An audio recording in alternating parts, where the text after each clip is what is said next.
RSS ശാഖയിൽ ലൈംഗികാതിക്രമം നേരിട്ടെന്ന് വെളിപ്പെടുത്തി അനന്തു അജി എന്ന യുവാവ് ജീവനൊടുക്കിയ സംഭവത്തിലെ ലൈംഗികാതിക്രമ കേസ് പൊൻകുന്നം പോലീസിന് കൈമാറി. നിയമോപദേശത്തെ തുടർന്ന് തമ്പാനൂർ പോലീസ് കേസെടുത്തിരുന്നു. ടോബി ജോൺസൺ വിവരങ്ങളുമായി. ടോബി, എന്താണ് പുതിയ നടപടി?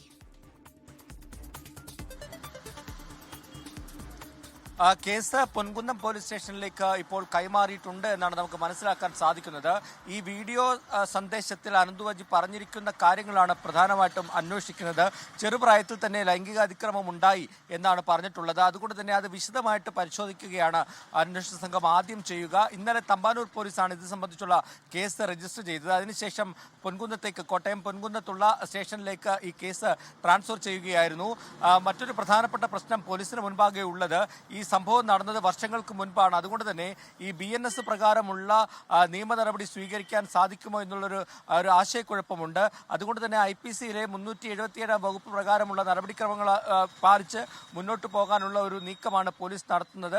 ആദ്യമേ ഈ വീഡിയോ സന്ദേശം വിശദമായി പരിശോധിക്കും. അതിനുശേഷം മറ്റ് തെളിവുകളോ സാക്ഷിമൊഴികളോ ഉണ്ടോ എന്ന് പരിശോധിക്കും. ഒപ്പം തന്നെ ശാസ്ത്രീയ തെളിവുകൾ, അതായത് ഫോൺ സന്ദേശങ്ങൾ തുടങ്ങിയ കാര്യങ്ങൾ പരിശോധിക്കും. അതിനുശേഷമായിരിക്കും എന്തെങ്കിലും നടപടിയിലേക്ക് കടക്കുക. എന്തായാലും പൊൻകുന്നം പോലീസിന് കേസ് കൈമാറിയിട്ടുണ്ടെന്നാണ് കോട്ടയം SP നമ്മളോട് പറഞ്ഞിട്ടുള്ളത്. അതുകൊണ്ട് തന്നെ വിശദമായിട്ടുള്ള അന്വേഷണത്തിലേക്ക് പോലീസ് ഉടൻ കടക്കുമെന്നും വിവരമുണ്ട്. അനുജ. ശരി, ടോബി ജോൺസൺ ആണ് വിവരങ്ങൾ നൽകിയത്. ലോകത്തെവിടെയായാലും ഏത് സമയത്തും 24 വാർത്തകളും ഓഗ്മെന്റഡ് റിയാലിറ്റി പാക്കേജുകളും എക്സ്പ്ലെയിനറുകളും വിശദമായി കാണാൻ ഞങ്ങളുടെ YouTube ചാനൽ നിങ്ങൾക്ക് സബ്സ്ക്രൈബ് ചെയ്യാം.